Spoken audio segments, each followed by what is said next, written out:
প্রিয় দর্শক বন্ধু আসসালামু আলাইকুম। এই যে এটা আমার মূলত 12 মাসি যে পেয়ারা গাছটার কথা আমি বলি। তো এটা 12 মাসি পেয়ারা গাছ। বড় দুঃখের বিষয় যে আমাকে এখানে কিছু পেয়ারা সহ ডাল কাটতে হচ্ছে।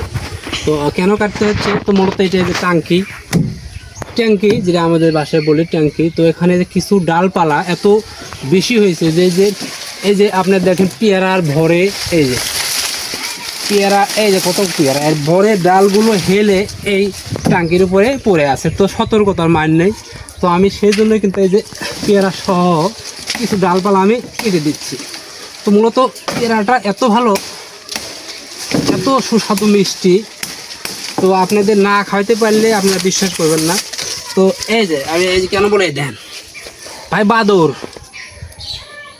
পাখালি সবচেয়ে প্রিয় জিনিসগুলো খায়, এটা মনে রাখেন।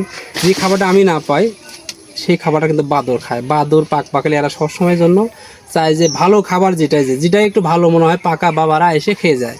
তো এই যে আমি কেটে দিচ্ছি এই জন্য যে এই গাছটার বরে যেন আমার ট্যাঙ্কিটা হেলে না পড়ে, এই জন্যই কেটে দিচ্ছি। কিছু কারণ এই যে অনেক ডালপালা, এই যে পেয়ারা অসংখ্য বলি না 12 মাসি পেয়ারা।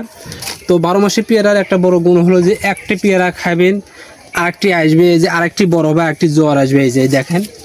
তো মূলত এই যে আমি কেটে দিচ্ছি যে আমার এই ট্যাঙ্কি যেন কোনো ক্ষতি না হয়। তো এদিক যদি যাই দেখেন পেয়ারা সহ অনেক ডালপালা আমি কেটে দিচ্ছি এই যে। তো আপনারা চাইবেন যে যদি আপনাদের ছাদের উপর এরকম ট্যাঙ্কি থাকে, তো সেখানে যদি এরকম গাছ ডালপালা থাকে, এই ট্যাঙ্কিটা ছেপে রাখার জন্য এটা কিন্তু আপনাদের অবশ্যই করা উচিত। নইলে কিন্তু দুর্ঘটনা যে কোনো সময় হতে পারে। তো যেমন এই যে আমি আমার এগুলো কিন্তু এই যে পেয়ারা সহ কিন্তু সব কেটে দিচ্ছি যেন ওরকম কোনো দুর্ঘটনার কবলে না পড়তে হয়।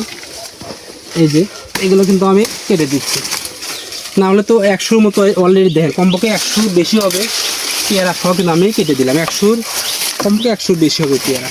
তো দর্শক, কে কোথায় ভিডিওটি দেখছেন অবশ্যই কমেন্ট করে জানাবেন।